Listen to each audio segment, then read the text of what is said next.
This is Larry the Bearded Wonder with World 1-1, and you're tuned to the World 1-1 Podcast Network. Press start to engage your mind. Hello, this is your host Zoe, and welcome to Mind Over Media Podcast, a podcast powered by the World 1-1 Network. Here's a note for all listeners. I am not a licensed psychologist, and all views from the show are from my point of view or from the point of view of my guests. Please take this into consideration while listening. Thank you. On today's show, we are covering the TV series Infinity Train. Also, we have a special guest on today's show, so strap in as we get ready to blow our minds.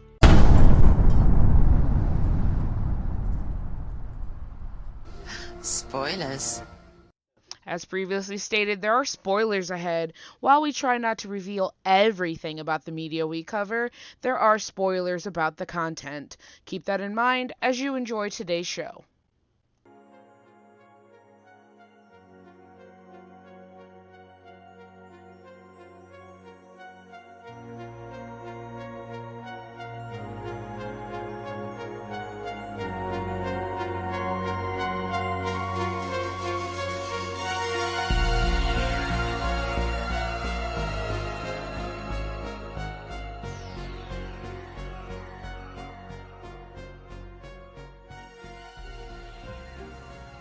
Hi, and welcome back to another episode of Mind Over Media.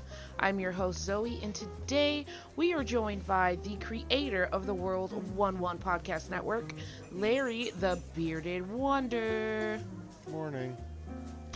It's not even morning, not even close. You don't know when anybody's listening to this. That's valid. So like I said, today we're going to be talking about the show Infinity Train, and I just want to give a little background before we dive deep into it. So Infinity Train is a show that started out on Cartoon Network and then was later finished off by HBO Max. Currently, there are only 4 seasons, and sadly, there doesn't look like there's going to be any more.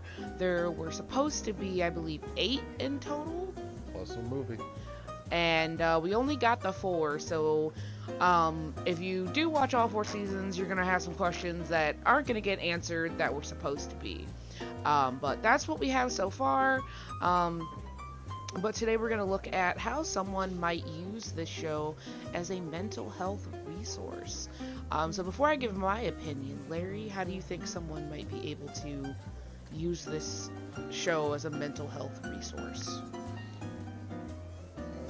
I don't know if use it is the right term, but it's definitely one that it's definitely a piece of media that it's a major proponent for the concept of fix your shit. Yeah, no, like that's the whole purpose of the train in Infinity Train. So slight spoiler, but not a major one. So basically this train picks up passengers who have something that they need to deal with that they're ignoring in their real life. You get on the train and the train gives you a number based on whatever it is you're not dealing with. It doesn't really so far give any basis on like where it puts your number, how high or how low. It doesn't really explain how you get your actual number, like how you get the severity of it. Not explicitly, but you do kind of get an explanation just in the fact that the more you do and the closer you are to resolving your personal issues, the lower your number goes. So your number assignment is functionally based on how much work you have to do. I would not want to be on this train, I'm not even gonna lie. I'd be there a good while. Yeah, what's your number? We're not even gonna get into that, like, at all. So, yeah. Anywho, moving on from that. I Speaking agree. of avoidance. Shush. Me dealing with my number go up there? problems. Me dealing with my problems is not part of this podcast. So I will agree with Larry that this show, while, isn't a tool, it's not really like educating you on mental health per se, but I think that, like he said, it's a good, thing of you have to handle your issues. You can't just avoid them forever. It's only going to make things worse. One thing about the show is the train picks you up when whatever, issue you're avoiding or problems in your life are going to lead you towards like a catastrophic or extremely just bad end. Talking about that, I'm really just going to stick to season 1 for any sort of in-depth look at the show, because I don't want to spoil too much, but we're really just going to be looking at season 1, or as it's addressed, book 1. Tulip has to deal with the fact that her parents are, I don't know if they're in the middle of the divorce or they are divorced, but either way, her parents are separated, and she wanted to go to this camp, but things came up between her parents and she can no longer go to this camp. So she's like, I'm gonna walk there, and she's ending up walking through the woods in the middle of while it's snowing, and she's trying to head to Wisconsin. So I don't know how many of you know about winters in the Midwest, but they are not forgiving. And so the train picks her up in the middle of this walk. So I'm guessing it picked her up so she wouldn't, die in the cold. No, it's not even that so much. The train pickups have more to do with not necessarily you meeting an immediate catastrophic end, but basically you're at essentially a fork where you have an option of, okay, I can either address my stuff and start working on my problems, or not and keep going down this path, and it's going to lead me into catastrophe. But not necessarily like a physical... Well, that's not what I meant. I mean, in Tulip's case, hers would have been more physical. But I don't think that's the case for all of them. I'm not saying that. Because in the second season... It comes at a moment of crisis. There you go. Moment of crisis. That's a good way of putting it. The train shows up. So that's what we're dealing with season 1. I think another way to use this show is if you are dealing with things that the characters are dealing with, like if your issue just happens to be their issue, that can be really helpful. For me, season 2 and season 3 were very big, because two of the characters, their issues, I have personally gone through, and so it was an interesting take on it and how they were able to handle that issue. So if you're watching, you might just see someone trying to handle an issue that you yourself might be going through. So I could see it being used in that sense. But like I said, there's only 4 books, so there's maybe 4 or 5 scenarios that might apply to the audience. What do you think is the big takeaway that you got from this show? Like, what was your big takeaway? The biggest thing is, honestly, it's like we've all got choices to make, and it's up to you. Nobody can fix your problems or your issues for you except you. And ignoring it is only going to make it worse. I mean, quite literally ignoring it will only make it worse in this instance, because the longer you ignore it, the longer you're stuck on this train, not ever getting off and going home. And as much wonder is on there, it is a dangerous, hazardous place to be. I mean, a couple of things to bear in mind is that, one, the creator and the writer for the show has actually said in interviews that, because it's not really talked about in the show, at least not as much as we got, and it may be something that was coming down the line as part of his plans that we didn't get to, but the time passes on the train the same as it does in the real world. Like, if you're on that train for 3 months, guess what? You've been missing from the rest of the world for 3 months. I think that's interesting to think about, because in season 3, I think one of those people said that they got on when they were 10 years old, and then you see them and they're teenagers, so they've been missing for years. Enjoy the metaphor of the fact that, you know, the world does not stop for your problems. That's an interesting way to look at it too. I had to learn that harsh lesson because I actually ended up going to the hospital for my mental health, and you know, yes, I was there and the world stopped for me, which was good, so I could focus on my mental health because I needed to. But, you know, my job was waiting for me, things were still happening while I was in the hospital, and just because I had to go and deal with my issues, the world doesn't stop. Things keep turning, things keep going. Also, you know, the same thing goes for people. While you're going through your stuff, you know, not everyone's gonna wait for you while you get through that point. And I used to think, oh, well, they're evil, awful people, but also, you know, people gotta lead their lives. They got their own issues. And they can't necessarily stop to help you all the time. So I didn't even think about that, you know, the world doesn't stop so you can handle your problems. So.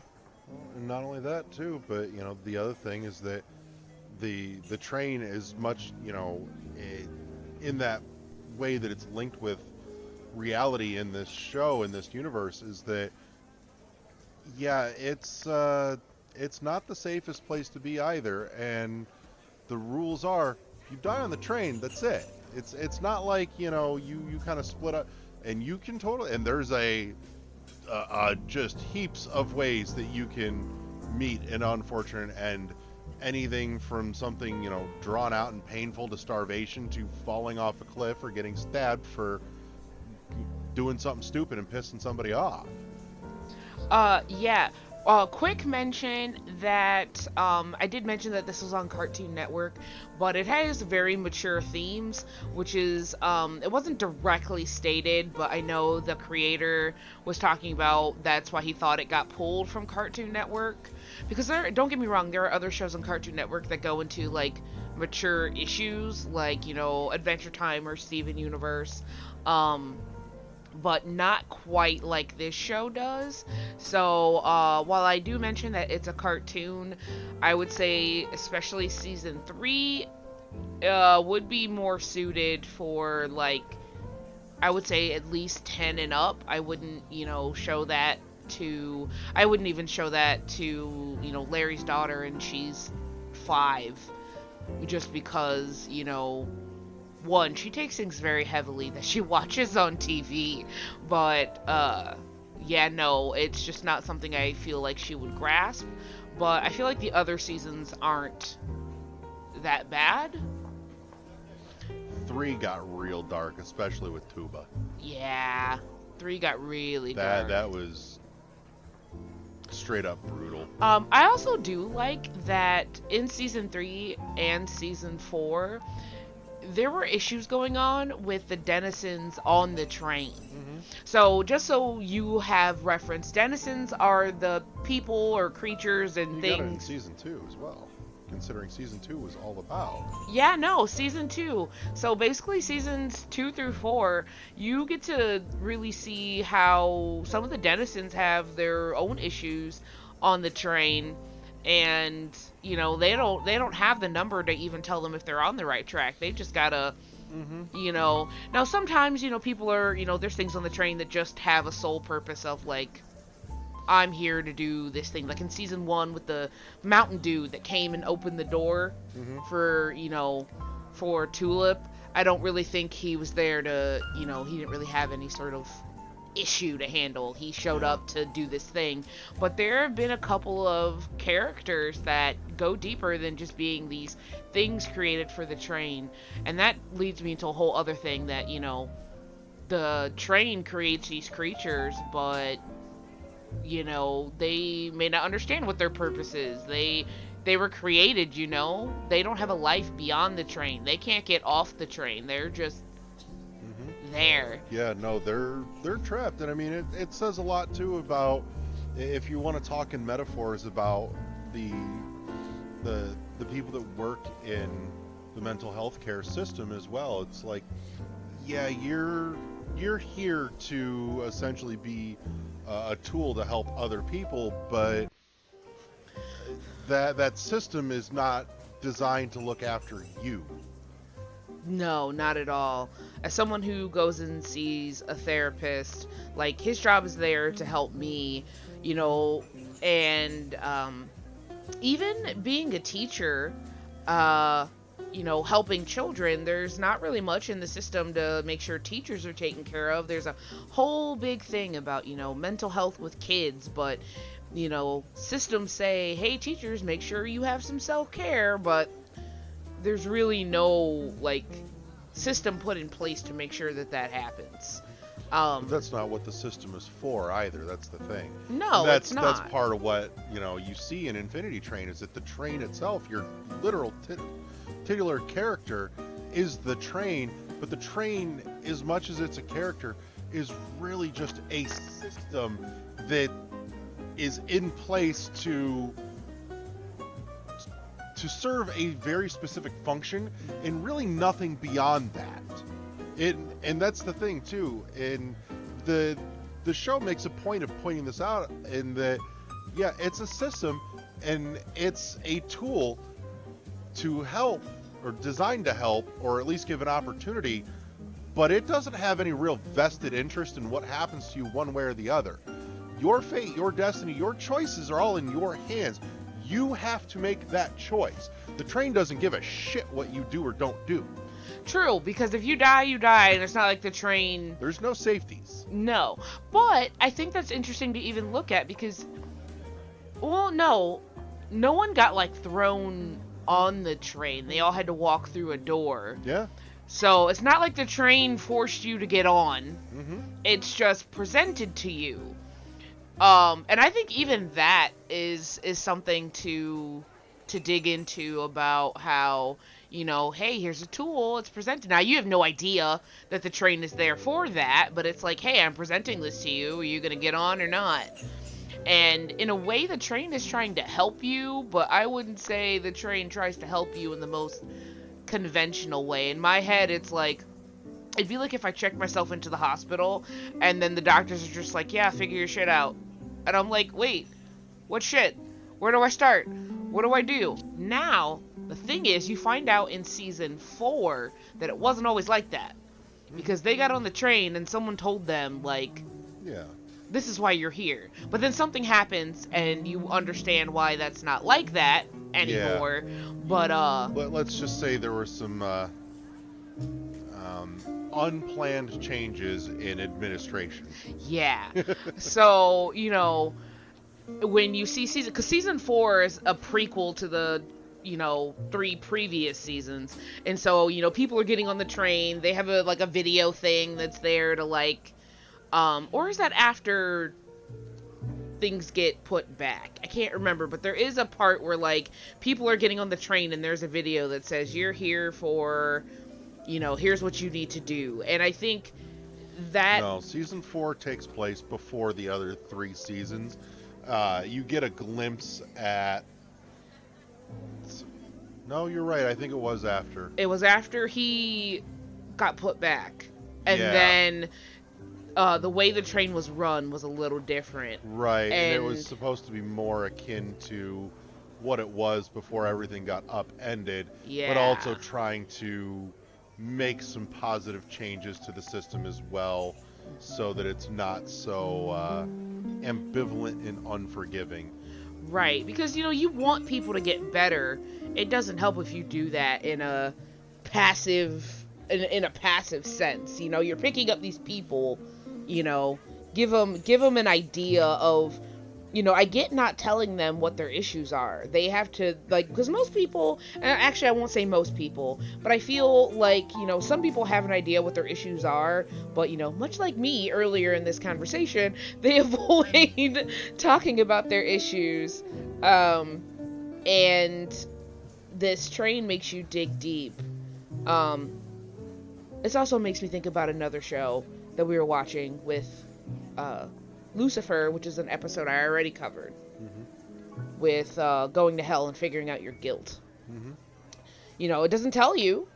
Yeah. It gives you a hint, but so I think this show. So I feel like we're gonna wrap up here in a second, but I think this show is it I don't know, it touched me in a way that not a whole lot of shows do. It hit me right in the feels, and sometimes it was pretty intense, but I feel like everybody, whether you have a diagnosis, no diagnosis, I feel everyone could benefit from watching this show. And maybe if enough people go watch it and bug somebody, the writer will be able to finish what he started. I know he wants to. Just no avenue for that yet. Well, that was another piece that went, unfinished, was that the movie he had planned was supposed to run parallel to season 4 as well. And there were a couple of moments in season 4 that hinted what was going on at the same time and what he had planned for the movie. Right, which is why I said, you're gonna watch some things and you're gonna be like, huh, I'm confused.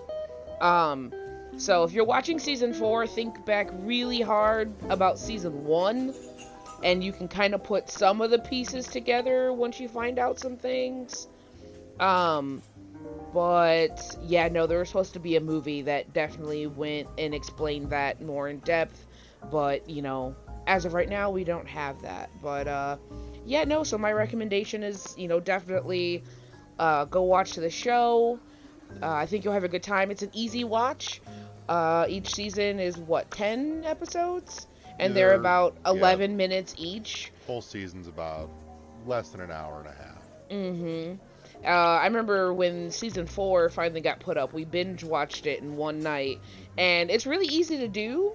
Because like I said, each episode is super quick and, they connect. And it's a really easy watch. So you can totally take a Saturday off and just polish off the whole series front to back.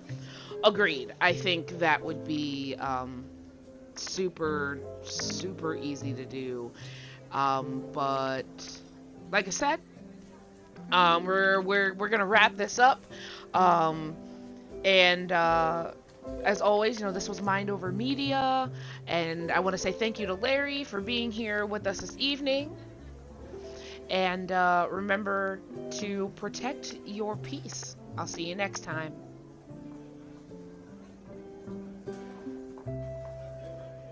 You can find Mind Over Media Podcast in the World 11 podcast feed at world11.podbean.com. All spelled out, all one word. World 11 Podcast Network can also be found on all major podcatchers, such as Google Podcast, Apple Podcast, Spotify, iHeartRadio, and Good Pods. You can find the Mind Over Media podcast on Twitter at MindMediaPDcast, and the entire World 11 network at World1_1 podcast.